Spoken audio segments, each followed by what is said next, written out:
Troisième question. Calcul de la limite L3. Il s'agit maintenant d'étudier la limite lorsque x tend vers plus l'infini de l'expression suivante. Au numérateur, x au carré moins 5 fois sinus de x et au dénominateur, x au carré plus 1. Rappel pédagogique, il faut se souvenir que la fonction sinus est toujours comprise entre moins 1 et plus 1. Cela implique que moins 5 est inférieur ou égal à moins 5 fois sinus de x, lequel est inférieur ou égal à plus 5.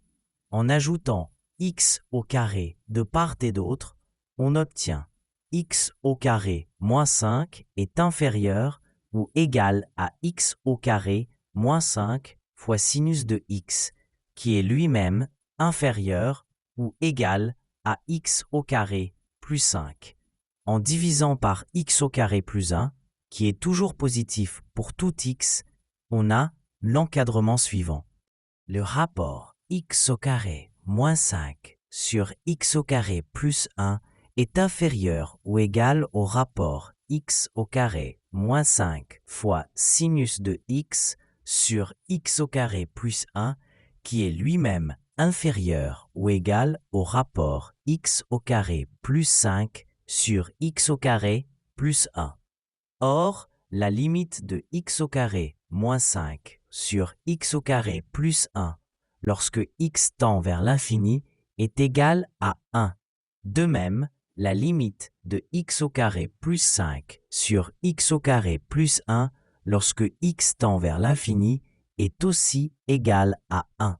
Application du théorème des gendarmes, appelé aussi théorème du sandwich ou de l'encadrement, puisque la fonction étudiée est coincée entre deux fonctions qui tendent vers la même limite, elle tend aussi vers cette même limite.